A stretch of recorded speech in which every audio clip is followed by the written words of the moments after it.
I'm going to call the Board of Selectmen to order for Tuesday, May 19th, 2020. I'm going to ask everyone to please stand for the Pledge of Allegiance.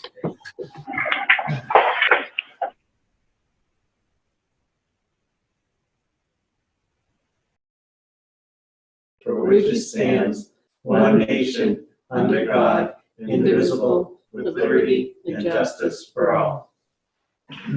Thank you. Do we have any amendments to the agenda for this evening? No. Janice, any amendments? You're on mute, Janice, sorry. Thank you. Any amendments, Janice? No. Okay. Can I get a motion to approve the agenda as presented? I make a motion that, oh, sorry. To approve the agenda as presented. I'll second. Seconded. Roll call the vote. Selectman Livingston? Aye. Selectman Copeland? Aye. Chair says aye. Agenda is approved. To start off, for announcements, I'm going to start with the COVID-19 notification. Due to the ongoing COVID-19 pandemic, Governor Baker issued an emergency order temporarily suspending certain provisions of the open meeting law. Public bodies otherwise governed by the open meeting law are temporarily relieved from the requirement that meetings be held in public places, open and physically accessible to the public, so long as measures are taken to ensure public access to the body's deliberations through adequate and alternative means. This meeting will be broadcast live on Channel 8 and on Zoom. Public may participate remotely by following the call-in information on the bottom of the live broadcast stream. So for announcements this week, we have National EMS Week. The third full week in May is designated as National EMS Week and set aside to honor and acknowledge the hard work and sacrifice of emergency medical responders across the country. During these unprecedented times, we pause to thank the EMTs and paramedics who staff our ambulances and respond to our emergencies and have adapted and overcome in response to the challenges of the COVID-19 pandemic. The Board of Selectmen would like to acknowledge the hard work and dedication of the Ayer EMTs and paramedics, and a sincere thank you to everyone. Our second announcement is Board of Selectmen would like to publicly recognize all graduating seniors in the class of 2020 who reside in the town of Ayer. The deadline for submissions has been extended to noon time on Friday, May 29th, 2020. This recognition will include graduating seniors from Ayer Shirley Regional High School, Neshoba Valley Technical High School, and Parker Charter Essential School. Please email Assistant Town Manager at atm@ayer.ma.us for additional information. So just to give everyone a little context, what we would like to do is just have some brief information of each senior, what their accomplishments are, share their senior picture or a picture that's shared by their parents, and then what their plans are afterwards. Since, you know, everything's a little up in the air right now with graduation, it's pretty nice to single them out. That's all we have for announcements this evening. Is there anyone on the line for public input this evening? And looking at everyone, I think it's all internal people, so no. Okay. Excellent. So the first item we have on the agenda for this evening is Superintendent Mark Wetzel, Department of Public Works, with a request of UDAC funds for a solid waste invoice.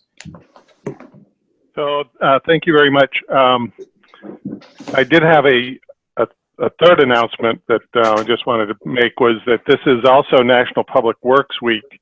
And so I just wanted to thank all the employees of the Department of Public Works. We're the town department that provides services to every citizen every day. We provide safe drinking water. We collect and treat the town wastewater. We have the popular transfer station, which I heard some people say it's a town landmark. And you can ask anybody. We have the best snow plowing around. So I just wanted to thank all the employees. The guys do a really good job. They make my job a lot easier. Awesome. Thanks, Mark. I apologize for missing that on our... Oh, you guys didn't know about it. I just realized it the other day. So anyway, I just have one agenda item, the request for use of UDAG funds for a solid waste invoice. We have a John Deere front end loader, and as they say, nothing runs like a deer until it doesn't run. And it's one of our main snow plowing pieces of equipment, as well as moving all the trash around up at the transfer station. And this winter, during one of the snowstorms, we had an engine failure, and so we had the John Deere dealer came out and diagnosed it and determined we could either rebuild the engine or buy a rebuilt engine. The cost was virtually the same. I wasn't sure if we had some money in the budget at that point. I do a budget update, and we were close to whether we could pull it out of the current budget, but when we got all of our bills in, determined that we didn't have enough to cover the invoice. So after discussion with the town manager and the town accountant, what we'd like to do is pay the invoice out of the UDAG money, and then at fall town meeting we'll replenish it with out of the budget. Okay. So the amount is $23,923.46. Is there a reason why this wasn't a reserve fund transfer within the omnibus budget? Because the solid waste enterprise fund Okay. and the reserve fund is the general fund. Okay, thank you. Any questions for Mark? No, No. I'll make the motion. Please do. I make the motion that the Board of Selectmen approve the amount of $23,923.46 from the UDAG fund for the purposes of paying for the emergency repair to the solid waste division front end loader. I'll second that. Roll call vote. Selectman Livingston. Aye. Selectman Copeland. Aye. Chair says aye.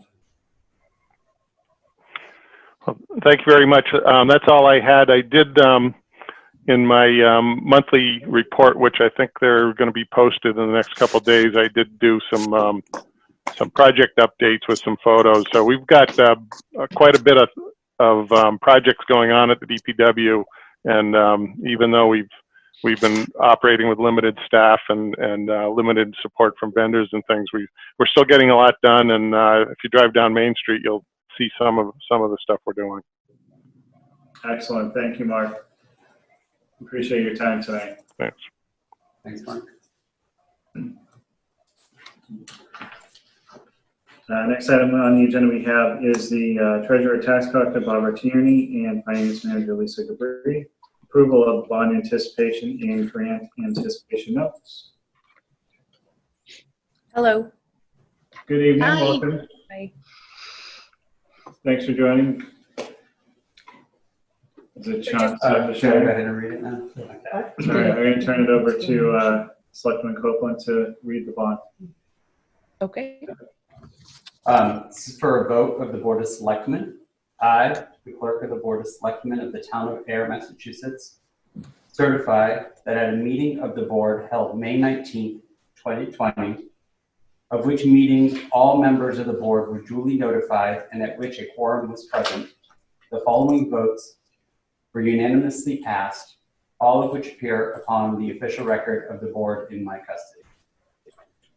Voted to approve the sale of $3,480,425 and a 2% general obligation bond anticipation notes of the town dated May 28, 2020 and payable May 28, 2021 to Oppenheimer and Company, Incorporated. At par and accrued interest, if any, plus a premium of $13,760. Further voted to approve the sale of $1,700,000, 2% general obligation grant anticipation notes, the GANs and together with the BANs, the notes of the town dated May 28, 2020, payable May 28, 2021 to Oppenheimer and Company Incorporated at par in accrued interest, if any, plus a premium of $5,500. Further voted that in connection with the marketing and sale of the notes, the preparation and distribution of a notice of sale and preliminary official statement dated April 16, 2020, and a final official statement dated May 6, 2020, each in such form as may be approved by the town treasurer, be and hereby are ratified, confirmed, approved, and adopted. Further voted that the town treasurer and the Board of Selectmen be and hereby are authorized to execute and deliver a significant events disclosure undertaking in compliance with SEC Rule 15C2-12 in such form as may be approved by bond counsel to the town, which undertaking shall be incorporated by reference in the notes for the benefit of the holders of the notes from time to time.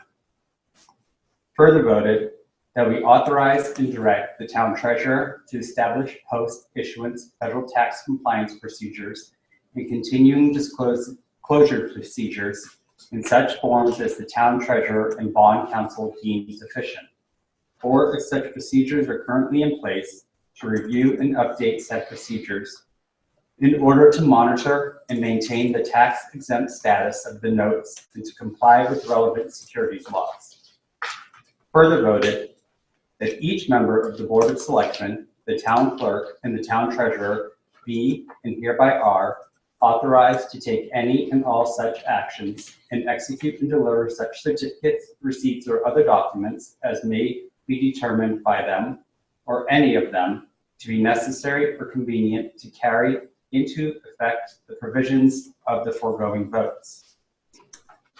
I further certify that the votes were taken at a meeting open to the public, that no vote was taken by secret ballot, that a notice stating the place, date, time, and agenda for the meeting, which agenda included the adoption of the above votes, was filed with the town clerk, and a copy thereof posted in a manner conspicuously visible to the public at all hours in or on the municipal building that the office of the town clerk is located, or, if applicable, in accordance with an alternative method of notice prescribed or approved by the Attorney General as set forth in 940 CMR 29.03 parentheses 2B, at least 48 hours, not including Saturdays, Sundays, and legal holidays, prior to the time of the meeting, and remained so posted at the time of the meeting, and no deliberations or decisions in connection with the sale of the note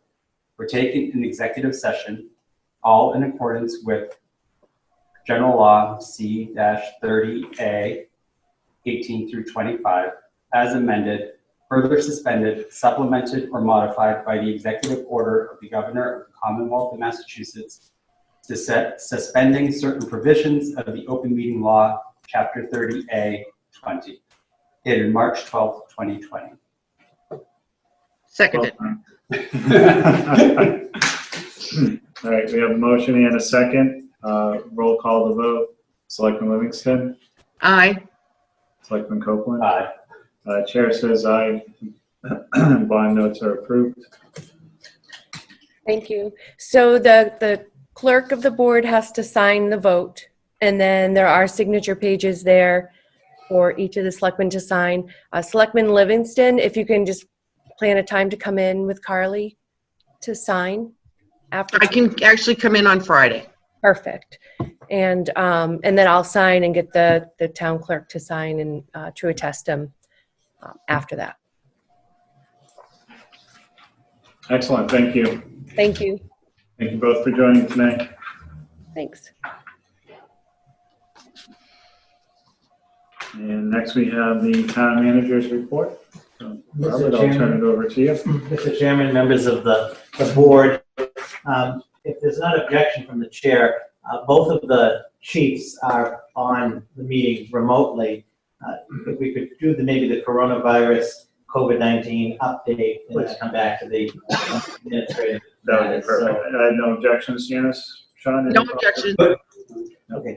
So I will turn it over to, we'll start with Chief Madrazi as the Emergency Management Director, to give a brief update, and then Chief Murray from the Police Department. I know that Superintendent Wetzel is also on.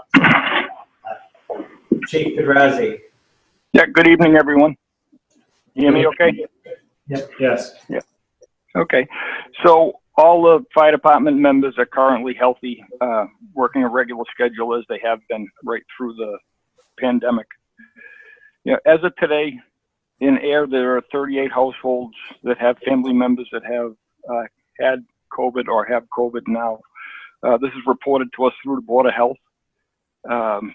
It goes into the dispatch center, so that if we get dispatched to that address, the crew has a heads up that there is somebody in that residence that has COVID, so they can wear the proper PPE. The dispatchers also ask a series of questions that for symptoms. So if we have any of that, we wear the high grade PPE. PPE has been hard to get from our vendors.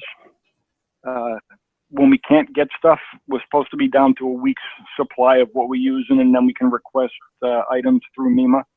And they've been supplying us with stuff that we need. So right now we're good for PPE.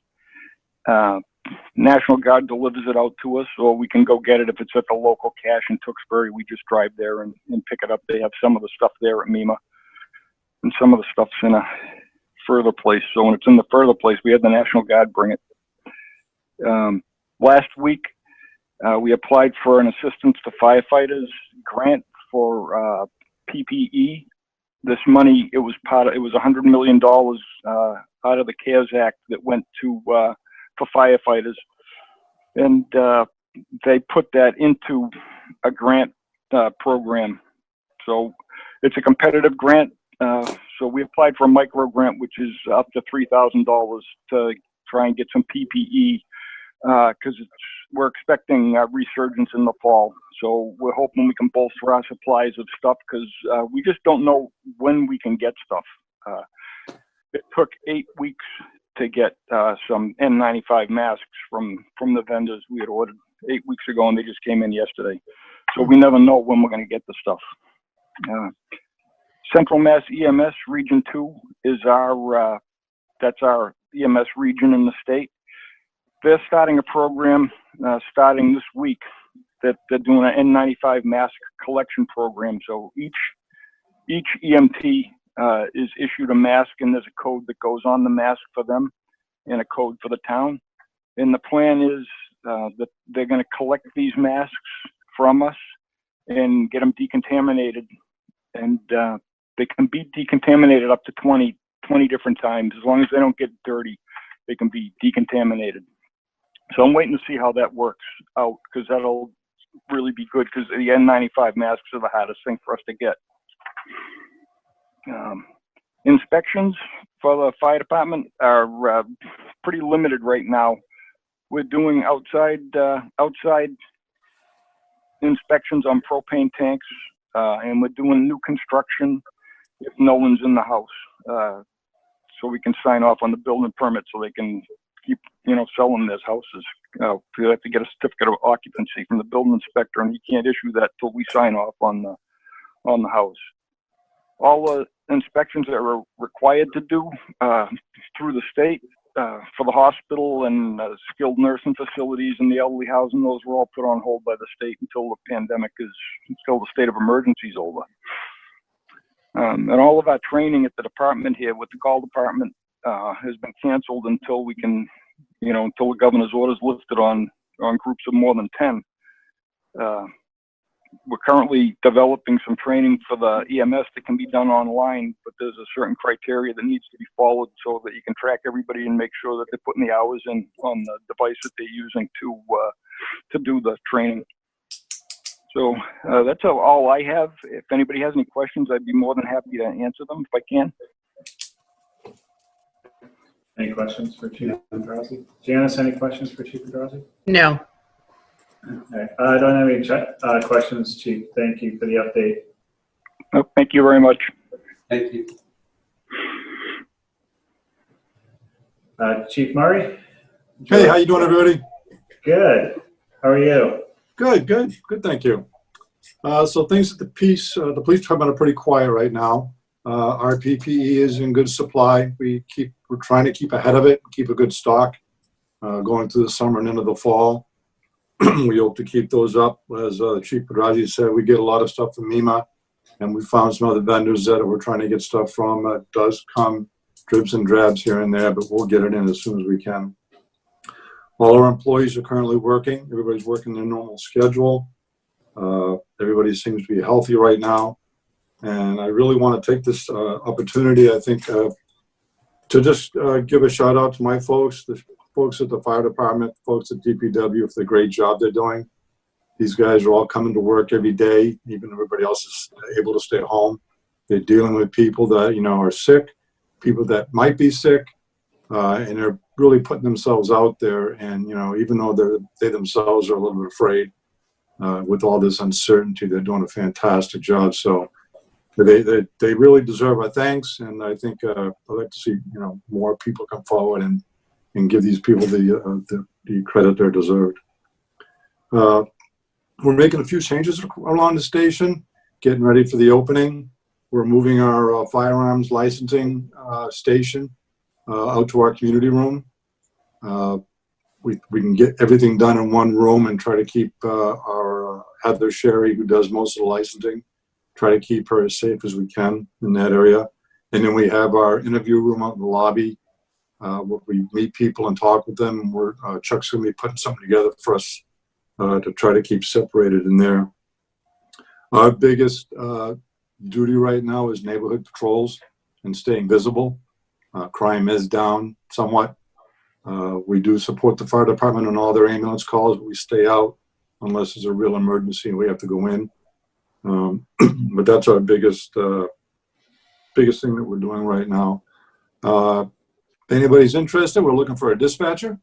We just had one resign. Applications close on the 29th. So get those into us. And other than that, everything's good at us at the PD. Any questions from anybody? I don't have any questions, Chief. Janice, any questions? No. No? Okay.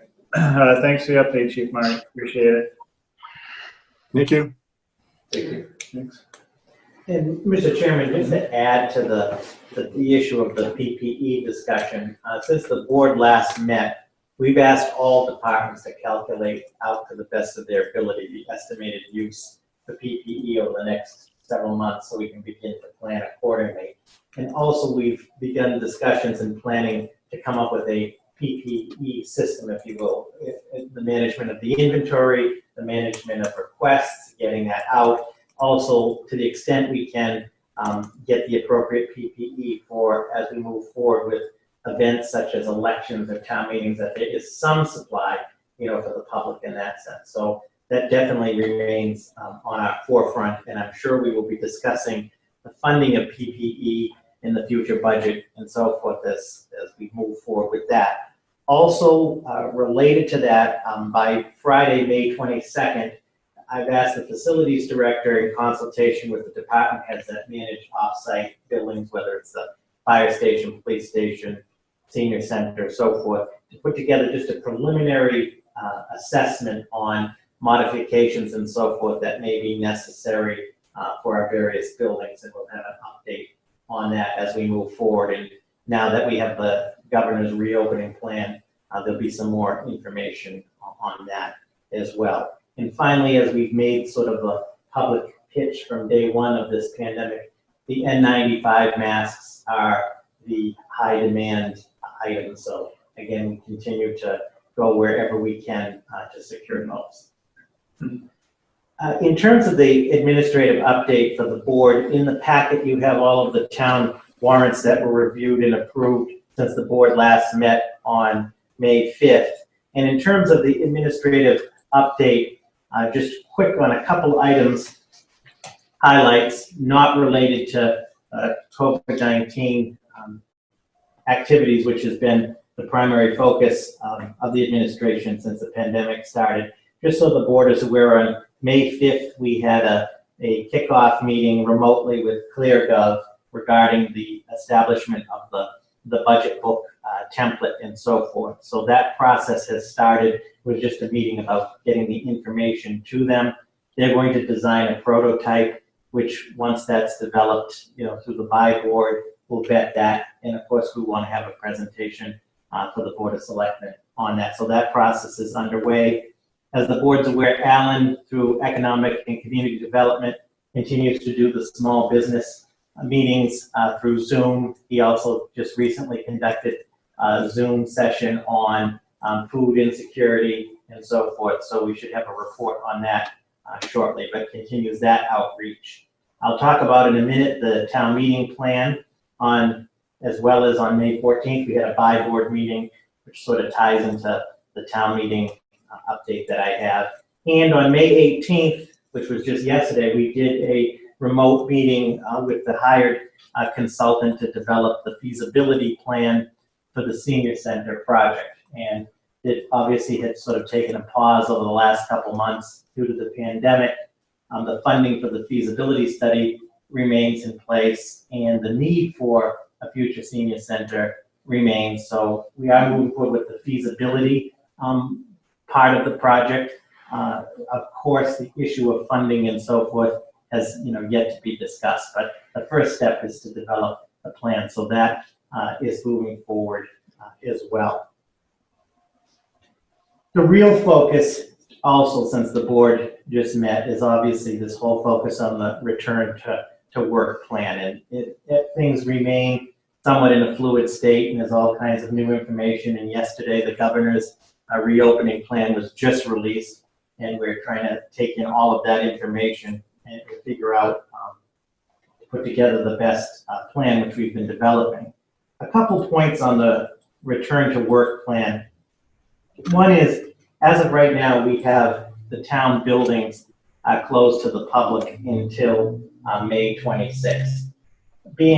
Frankly, to be realistic, we're going to need more time than that, and it's getting difficult in the sense of we keep putting a date, if you will, and it creates expectations on both ends. So I'm interested in what the board's thoughts are about when I say town buildings remain closed to the public until further notice. That doesn't mean it's going to be indefinite over the summer. What I mean specifically is on May 25th, or I should say 26th, because Memorial Day, the plan is to have everybody back at that point working the normal hours of operation, but still closed to the public. DPW returned to their plan on Monday, yesterday, the 18th.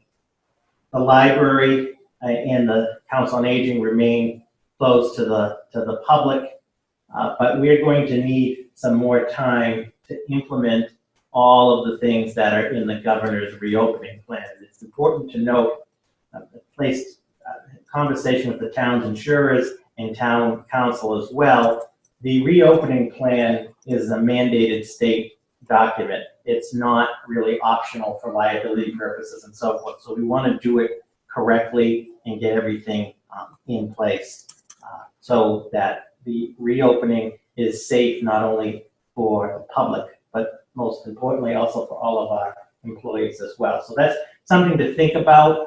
I know right now as it stands, we're closed until May 26th, but we're going to need some more time, and we just got the plan yesterday, and there were things in there that we need to implement. So again, also same with the public meetings, again, using what we've been using now, continuing that for the time being until, again, we have the whole plan in place that is safe for the public and for the employees. And that's what a lot of our sister towns, if you will, are doing at this point. We've tried to check, you always want to see what other folks are doing, and when you get to the question of when are you opening up to the public, you get mostly TBD, to be determined, or what have you. So we are actively moving forward with a plan, but we're just going to need some more time there. I mentioned DPW returning to normal schedules on the 18th. May 26th, this will be back to here, the normal hours of operation. We're reviewing and we'll implement all of the mandates of the governor's reopening plan. We are sensitive to the fact a lot of folks, especially with the weather improving, are increasingly asking about the dog park, Peroni Park, the beach, and so forth. In terms of the beach and Peroni Park, really the beach focus, the beach is closed until June 12th.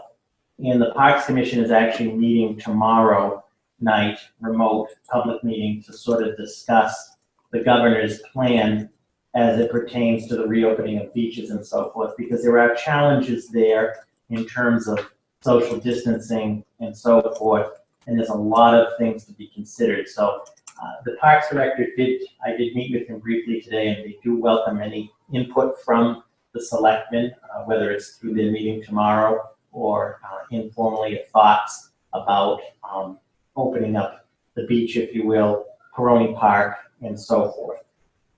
The other challenge is, as of right now, under step 1 of the state's reopening plan, we'll talk about this in a minute too, is that one of the elephants in the room remains is no crowds greater than 10. Now, there may be some exceptions we're finding as you get into this plan, different functions, there may be some exceptions, but that is still, that group of 10 or more is a limiting factor.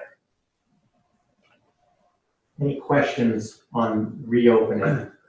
Yeah. Well, so I guess I'm curious then, for town election. Yeah. So we're still having it on June 2nd. Mm-hmm. So this building would be open for that, correct? Why don't I go right to the town? All right. So I hope I know it's a good segue. Janice has a question first, if you don't mind. Janice, go ahead. So I have a question as far as, could you clarify a little bit more, like what you need to kind of review or do prior to the 26th as far as town hall and some of the buildings? Are you talking about, like, do you have to put like a plexiglass up at the counter or something like that? What exactly are some of the things that are kind of an obstacle? So several of the obstacles, one is an excellent question. One is we just got the plan yesterday, and there's a lot of material in there. One of them is, for example, service counters, service windows, and so forth need to be retrofitted, if you will, with plexiglass.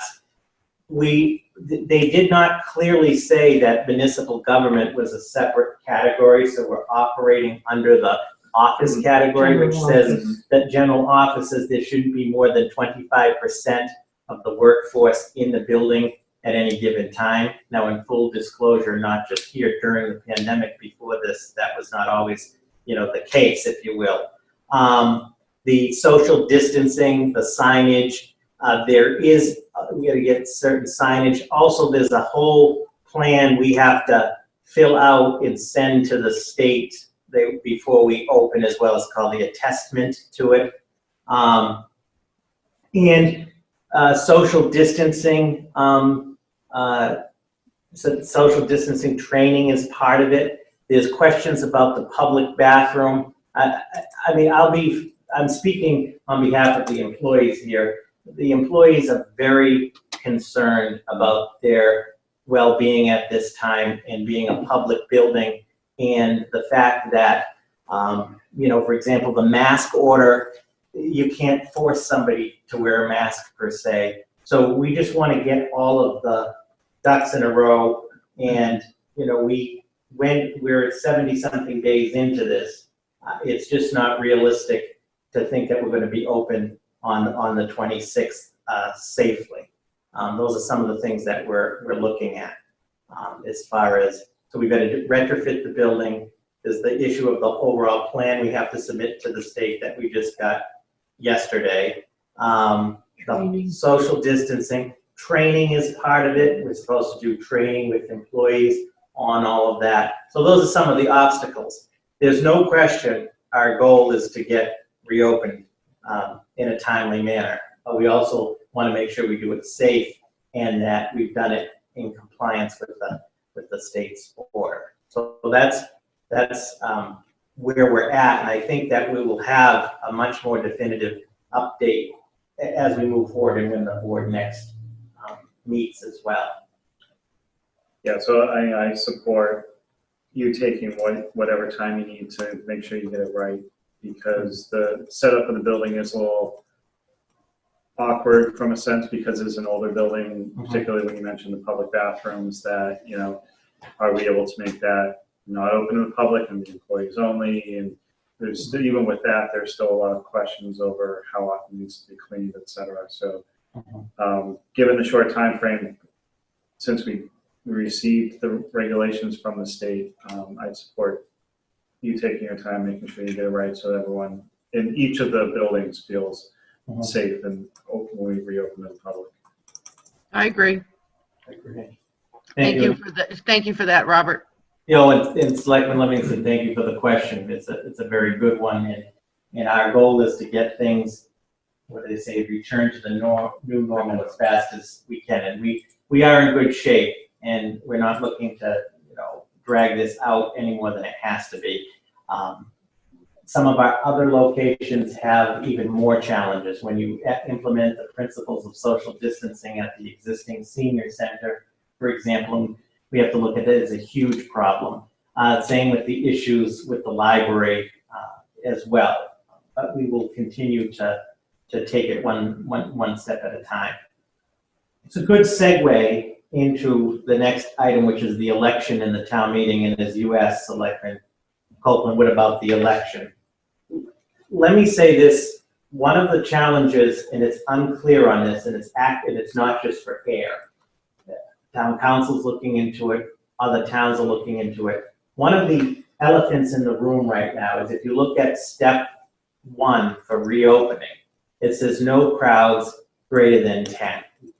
Both the election and the town meeting are larger than that. So that question has not been answered yet, how to proceed. You know, the town clerk is monitoring closely with the Secretary of State's election division, but it's unclear, depending on who you talk to. Some people say, well, we're just going to move forward with it. Some say, will we be in compliance, and so forth. For the purposes of tonight on May 19th, we should operate still cautiously optimistic on the plan that the June 2nd election is going to happen. It's scheduled for Tuesday, June 2nd. Polls are scheduled to be open 7 a.m. to 8 p.m. The town clerk has been promoting absentee ballots, to be clear, not as a mechanism to subvert the election or so forth. There's been a lot of chatter on that. But for folks who are not comfortable necessarily coming out in public in an effort to reduce potential lying and so forth in the polling place, to use absentee ballots. But I want to be clear, there will be an election, and the plan is June 2nd.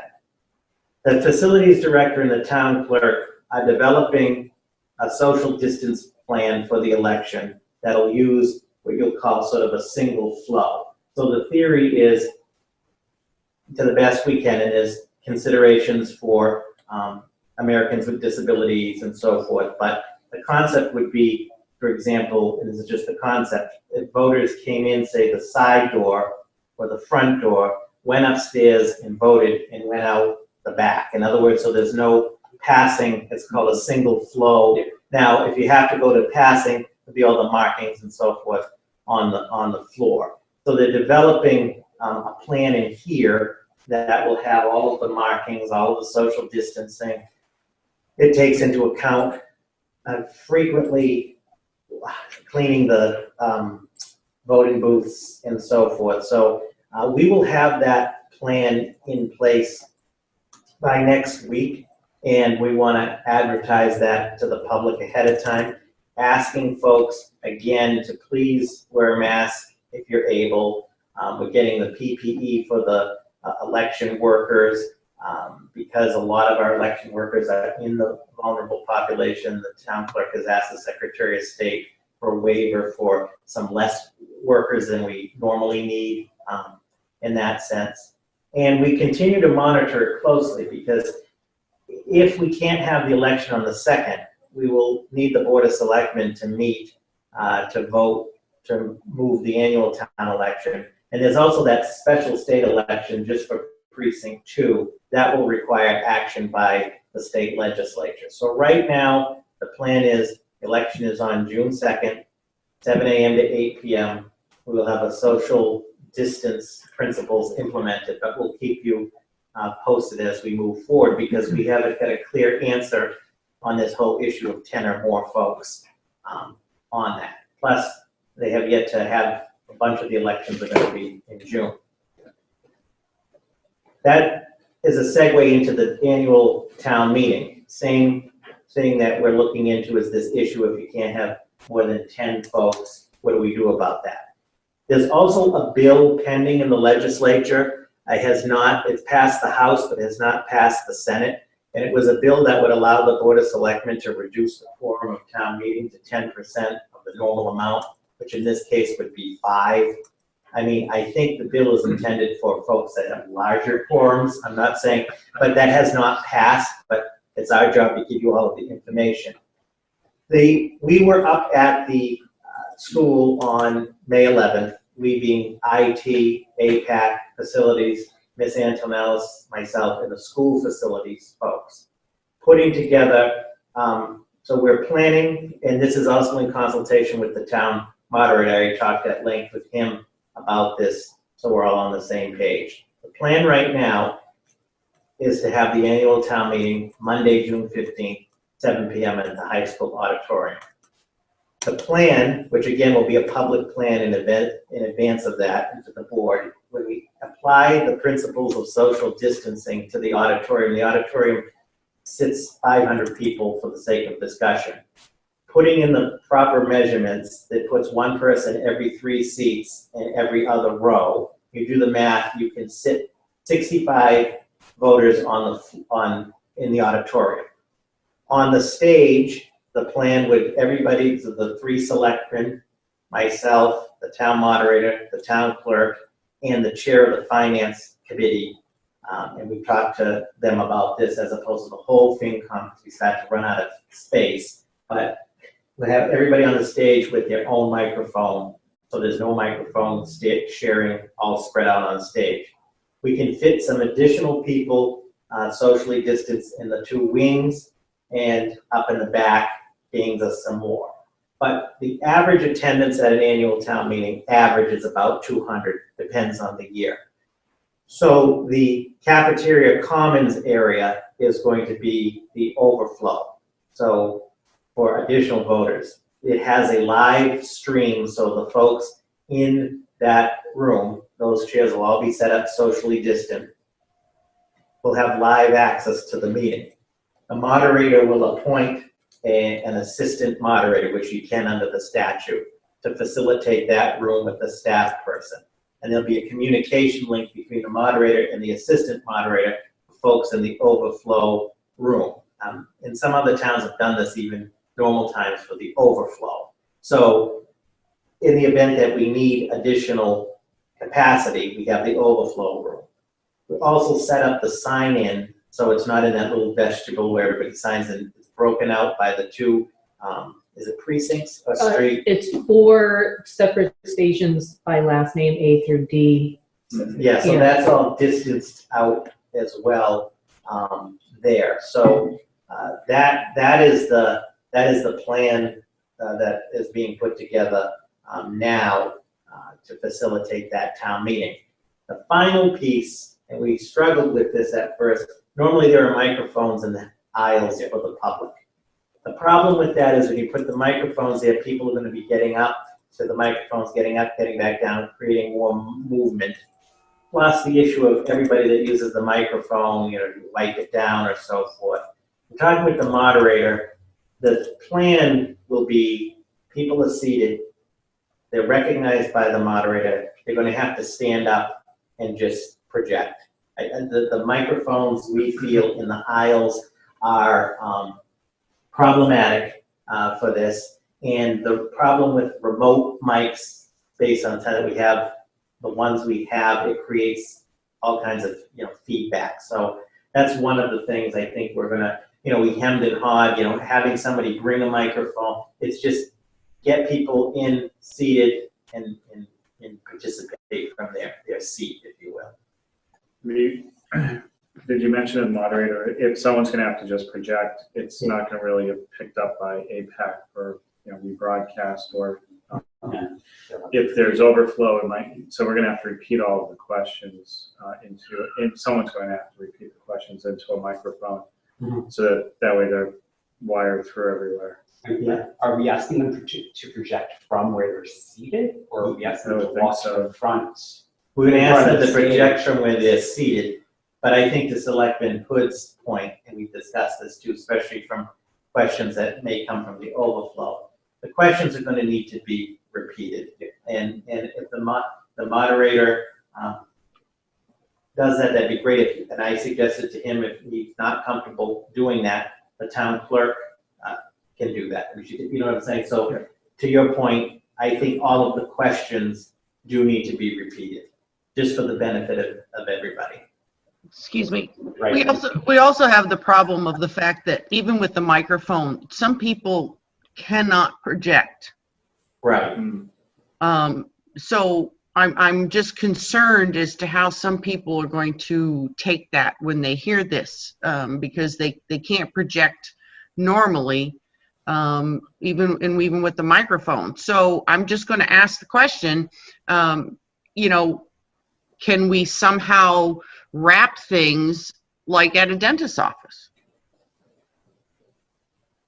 I think we have to change it after each use. Yeah, you'd have to Yeah, change we it would. after each use, right? You mean wrap the microphone? Yeah, I mean, that can help too. We could also, you know, there's the possibility, and I'm just throwing out ideas, you know, of having someone assigned to, as soon as someone's gone up to the microphone, wipe it down for the next person.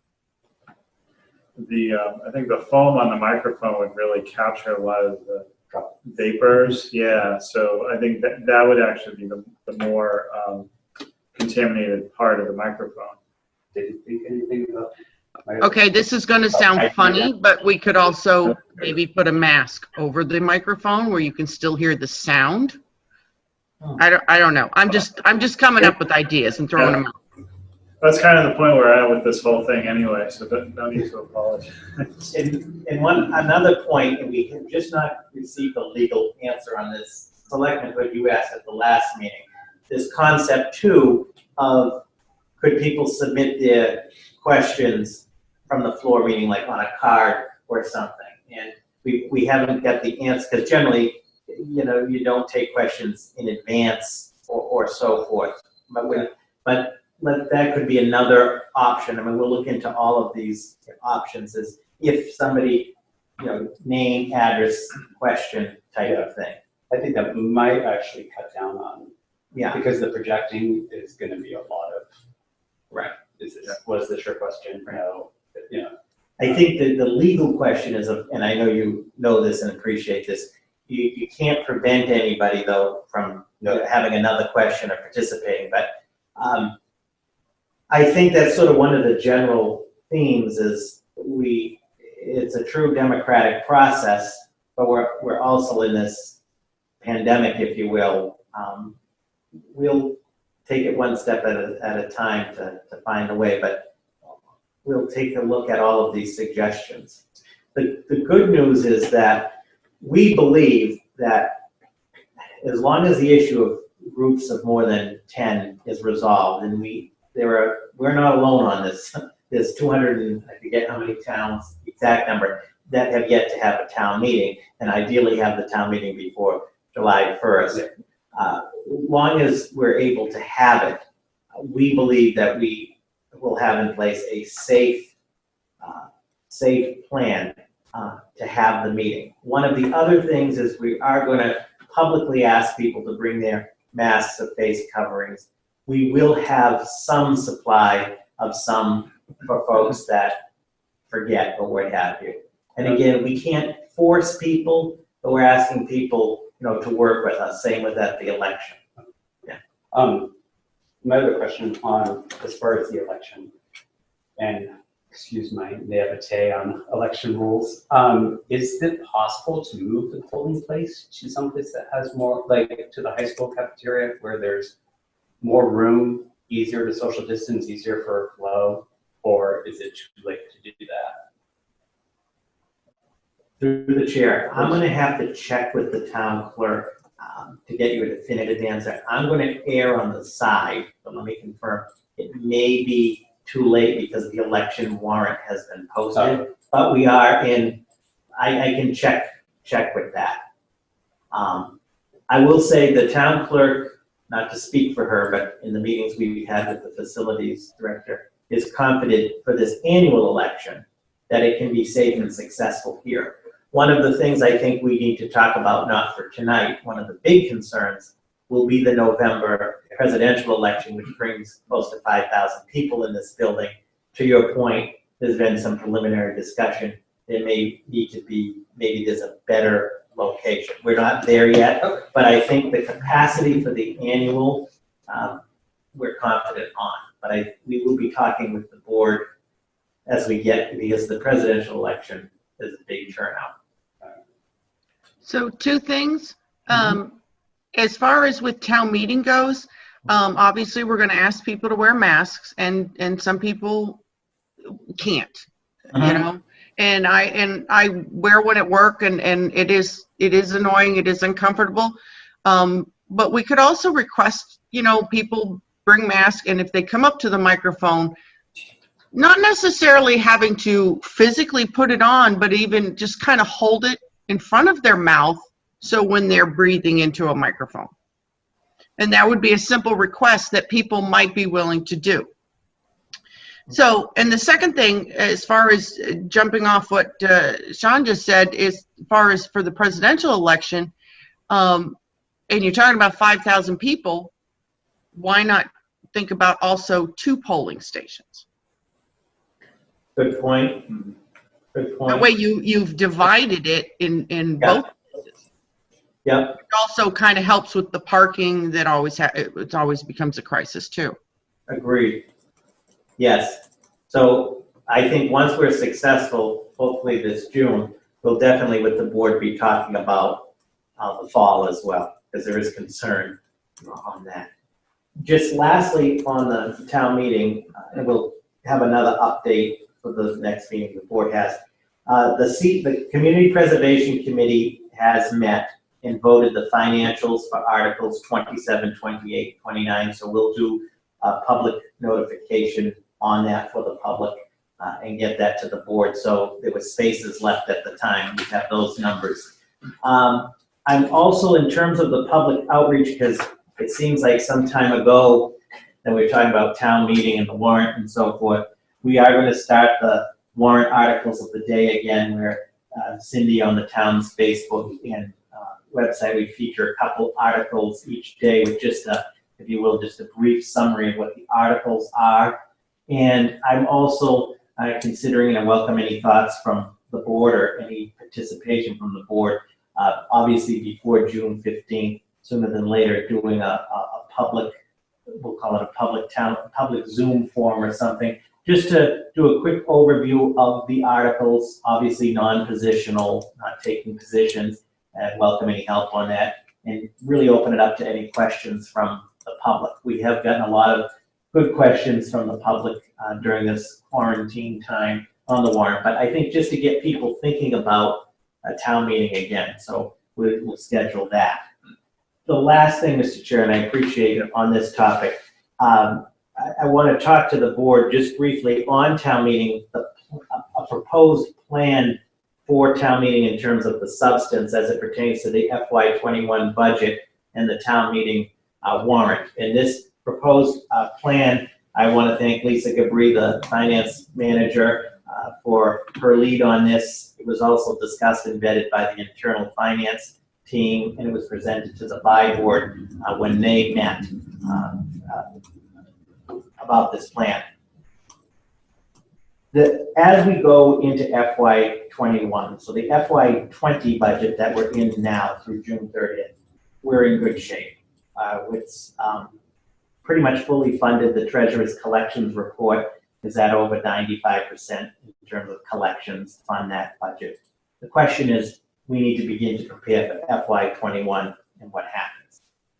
So in looking at that, I just want to say we go into this from a very strong position, but there's a lot of work to be done.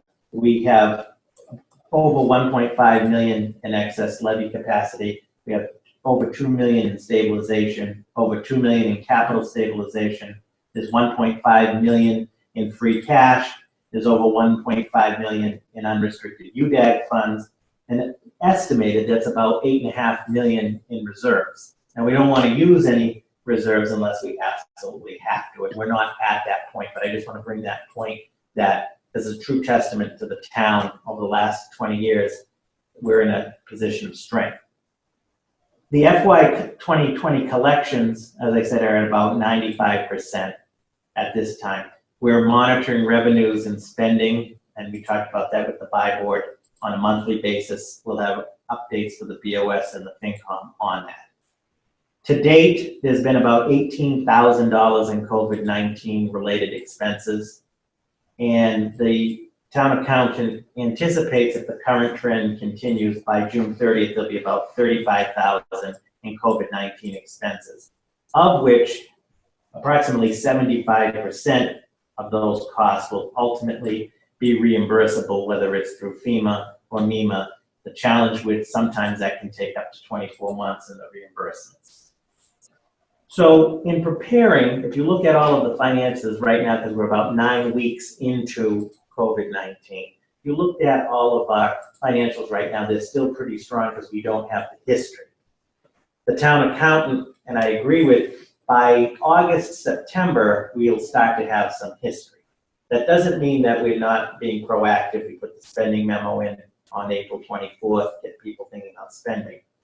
So this is what we'd like the board to consider for town meeting, a proposal to keep us in a proactive state. It is the FY 2021 state local aid. FY21, the local aid that we would rely on is $995,000. We have reasons to believe that local aid is going to be one of the things hit pretty hard. We're already hearing preliminary information. So we want to be proactive. How can we absorb a potential hit to the $995,000 without getting into reserves? What we're proposing is that the Board of Selectmen consider at town meeting, and we would do, if you agree to this plan, we'd do some outreach on this, and there would be a brief presentation at town meeting, explanation in the beginning. We're recommending you consider deferring Article 14, which is the UDAG replenishment for $230,000 for the Worthingdale lawsuit. That's a 3 payment. This would be the second payment. This would be to put the free cash back into UDAG. We're recommending that that be deferred. And when I say deferred, we deferred the earliest, we could come back up at the fall town meeting. I mean, the board controls the warrant, but defer that. Defer Article 25, which was the forward funding of the pension for $300,000. And defer Article 26, the stabilization article, which is $949,139. Stabilization, under normal circumstances, you put your money in the savings account. That's what we were going to do with that article. At this point, we're recommending deferring that. Even in a normal year, the treasurer doesn't make the transfer for the stabilization article until December anyway. So what I'm getting at is, if we're in October and things are not, and we're in good shape, we can still act on that. That totals, that frees up, if you will, $1,449,139. We feel at this time, and we're monitoring closely, this puts us in a proactive stance to potentially weather the local aid hit at $995,000 and have a little bit more of a cushion there, if you will. As I said to the buy board, as we get to July 1st, assuming we have the town meeting have the budget in place, there will be additional measures taken regarding the FY21 budget, which the board will be updated on. We're just not there yet. But we're thinking, for the purposes of town meeting, this is a proposal to put us in a position, even a stronger position. And that, discuss it at the buy board, wanted to discuss it to the board tonight. Don't have to make a definitive decision tonight, but. So the third item there, one item you mentioned doesn't get transferred until December anyway. So that one seems to make complete sense. Yep, the stabilization, yep. The other two deferments, Mhm. so like the forward funding. Yeah. That could also happen in October. If we found we were in a better place, we could adjust it if needed to be, or would it have to be the warrant deferred as is, like the same amount? No, so when you defer these, you're just deferring them to the fall. Okay, so it could be changed. Yeah, it could be changed. And if you will recall, we presented the forward funding of the pension we've never done before. Right. It is I think a good cost savings measure until COVID-19 happened. We originally proposed 200,000. Right. And so, but yes, that could be done. And the UDAG replenishment, the UDAG funds were already authorized to pay for that lawsuit. There's 3 of them. This would be the second one. Deferring that, why we selected that, is just delaying that replenishment. It doesn't impact any other aspect of it, but it does free up potentially 230,000. Yeah, so at the buy board, so I do support deferring those 3. One is the flexibility with the local aid and what other revenues, because you would also kind of anticipate local revenues would probably be lower. Right. Meals tax will end up coming in lower. If the economy continues to be sluggish, people aren't going to be doing additions, so therefore growth within the local receipts won't be there. The other thing that it does is it gives us flexibility when we kind of look at the tax rate for next year, because the money we spend at Springtown meeting and Fall Town meeting are put into the calculation by the assessor's office when they recommend how much we need to set the tax rate at. So if we can kind of take these 3 to defer, see how things play out, it kind of gives some flexibility, because if we don't have to spend or allocate all of the funds for this year, and it's a lower impact on the tax rate to help people with their tax bills, I would rather go that route than, kind of just, we have it allocated, so let's just spend it entirely. Yeah, absolutely. I concur. Okay. Thanks, Janice. So, Mr. Chair, if I Yes. may, is it safe then? Would you like a motion to defer those 3 articles? Well, I think there seems to be consensus, so. I agree, yes.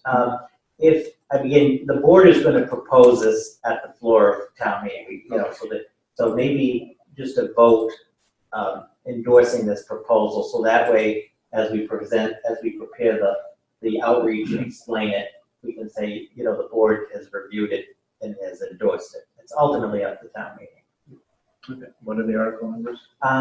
Article 14, 25, and 26 to defer them.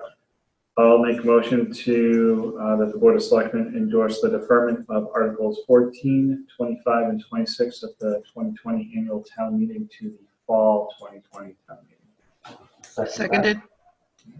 Roll call the vote. Selectman Livingston, Aye. Selectman Copeland, Aye. and Chair says aye. Okay, great. And that'll be the recommendation. So we'll discuss as we get closer to town meeting. The board can make that brief presentation, and then when we get to the articles, make the motions as well. Okay. I appreciate all of the time on this, and we'll keep you updated as we move forward. There are 2 last items I have. Item 4, again, as we brought up on May 5th, assuming the election happens on June 2nd, which is the plan, the BOS was scheduled to meet then, but the Secretary of State doesn't want any meetings occurring at a polling place, even remotely, during an election. So I don't know if the board wants to select another date or time for the meeting. May I make excuse me. May I make a recommendation? So normally in a situation like this, we would always do the Wednesday immediately after the event that swapped the meeting. But since this whole thing is still being tried to figure out, and there's the slight possibility, and I say slight, I don't want anybody to think I said otherwise, that the election could be adjusted again. And then with town meeting right now being scheduled on the 15th, perhaps it would be better to make to move our meeting to like the 9th of June, the following Tuesday, or even the 10th of June being a Wednesday, because in case the election only got moved a week or something. And then that's right before town meeting, and we can take care of any last minute things right before town meeting. That's just my recommendation. That would be, through the chair, that to Selectman Livingston, that would be doable. The preference would be Wednesday, the 10th, only because the planning board is on the 9th, and they're voting a bunch of things related to town meeting. Is Finance Committee meeting on the 10th? Are they first and third or second and fourth? They haven't been meeting in a regular meeting schedule. Okay. Yeah, so the 10th, I'm just looking at it would be the Finance Committee and Historic, but neither, like I said, have been meeting in a set schedule. We meet at 6. They're able to meet later. Okay. I'm fine with the 10th. I'm okay with the 10th. Okay. Janice, does the 10th work for you? The 10th does work for me. Perfect. So Wednesday, June 10th at 6. Okay.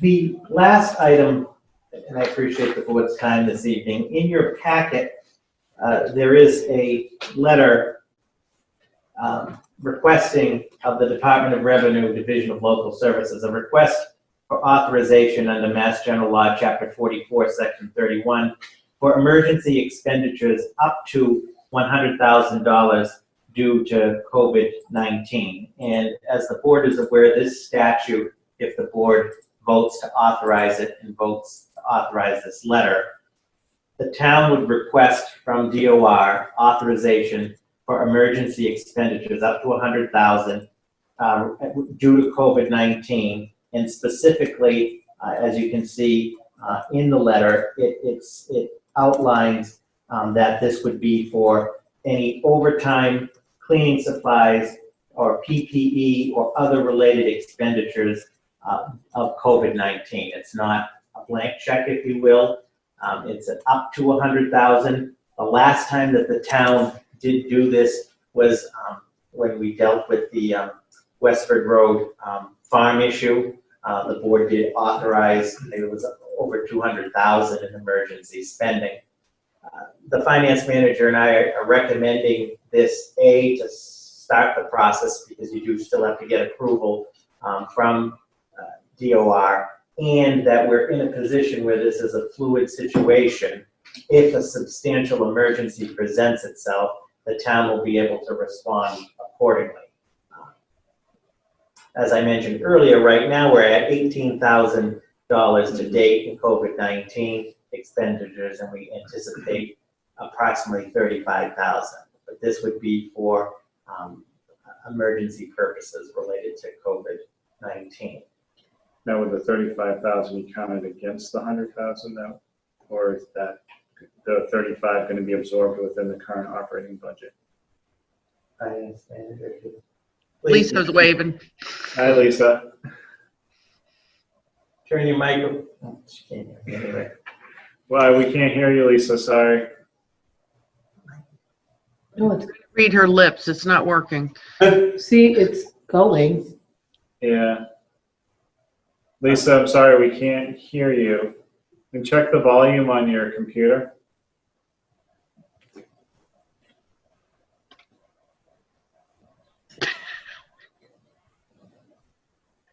Hello. Okay, wait a minute. How's that? Oh, there you are. Yeah. There I am. Thank you. Am I too loud now?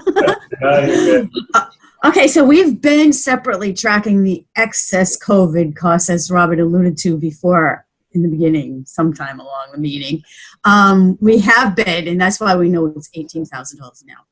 And so this, our DOR rep suggested that like a month ago, and so we started doing it, and we continue to. But so, and we would just add any additional expenses. I estimated 35,000, but due to building modifications and so forth, or some event that we're not expecting, that's why we set it at $100,000. Now, if we don't spend it all, that's fine. And if we need more, we can ask for more in the event that some really crisis happens. So, and this is just to track it so that we are allowed to deficit spend by June 30th. Otherwise, if there's no appropriation for these expenses, obviously. So if we don't get permission, then possibly they would hit our free cash for any of these excess costs. We want to avoid that at any cost. All right, thanks for the explanation. Thank you, Lisa. Any questions, Sean? Just for clarification, this would be just for year 2020. This amount. Correct. Okay. Yeah. Yes. Clarification. Janice, any questions? No. No, okay. So your motion for approval, correct? Yes. I make a motion to approve the request for authorization under Massachusetts General Law, Chapter 44, Section 31, for emergency expenditures up to $100,000 due to COVID-19, as proposed in a letter to the Board of Selectmen. I'll Second. second. Roll call vote. Selectman Livingston. Aye. Selectman Copeland. Aye. Chair says aye. Thank you. And No, thank you. that completes my report. Thank you, Selectman Livingston, Copeland, and Mr. Chairman. Thank you. All right. So we don't have anything on new business or selectmen's questions. And next item is the approval of meeting minutes for May 5th, 2020. I did review them, didn't have any edits. Any other problems between Selectman Copeland or Selectman Livingston? I have no edits. I had no edits, so I'll make a motion that the Board of Selectmen approve the meeting minutes of Tuesday, May 5th, 2020. I'll second. Roll call the vote. Selectman Livingston. Aye. Selectman Copeland. Aye. Chair says aye. Minutes are approved. And just don't run away so quick. We have all the band stuff to sign. So exciting. Yeah. And with that, I will make a motion to adjourn the Board of Selectmen at 7:15 p.m. Seconded. All right, roll call the vote. Selectman Livingston. Aye. Selectman Copeland. Aye. Chair says aye. Thanks everyone for joining tonight. Thanks for your time. Have a Good nice night.